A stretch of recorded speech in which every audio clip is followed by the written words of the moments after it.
فاضل على كاس العالم 32 يوم، وعلشان كده خلوني اخدكم معايا في رحله لمده 48 يوم هنتكلم فيهم عن ال 48 منتخب اللي مشاركين في كاس العالم. والنهارده اليوم ال 17 وهنتكلم عن منتخب العراق. موطني موطني، الجلال والجمال والسناء والبهاء في رباك في رباك.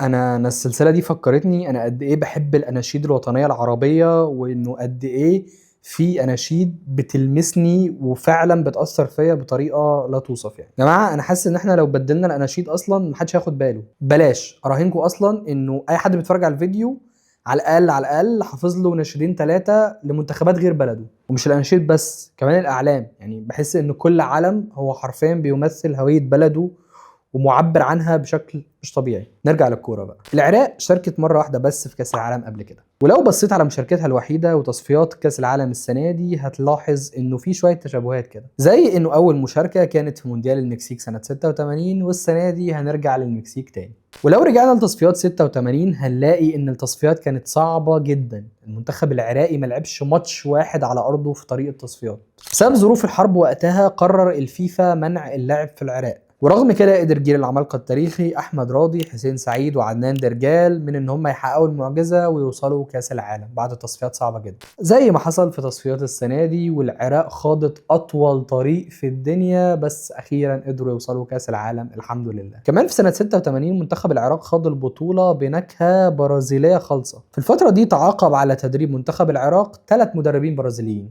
ادواردو وايفاريستو وزيكو كان مستشار فني، وكانوا بيلقبوا ببرازيل العرب نظرا للكره الحلوه اللي كانوا بيلعبوها ونظرا للمهارات الفرديه العاليه اللي كان بيتمتع بيها لعيبه زي باسل كوركيز وناطق هاشم. ومش بس كده، يشاء القدر ان هم اثناء البطوله يلبسوا اللون الاصفر الكامل قدام منتخب بلجيكا. لما بعثه المنتخب العراقي اكتشفت انه في تشابه في الالوان مع زي المنتخب البلجيكي وقتها، وعلشان ضيق الوقت وعلشان الشركه اللي هم متعاقدين معاها اديداس اضطروا يلبسوا اللون الاصفر الكامل. ما كانش في غير الطقم الاصفر يعني فلبسوه. وكان وش السعد عليهم لما سجل احمد راضي الهدف الوحيد تاريخيا للعراق في البطوله، واكتفى بالاحتفال بالسجود على ارض الملعب في مشهد تقريبا كان العالم بيشوفه لاول مره في كاس العالم. العراق كمان سجلوا هدف تاني في مرمى الباراجواي في اول ماتش ليهم في كاس العالم، كان ممكن يغير طريقهم كله في كاس العالم، بس الحكم صفر عشان ينهي الشوط والكره في طريقها للجون في مشهد يعتبر من طرائف وغرائب كاس العالم.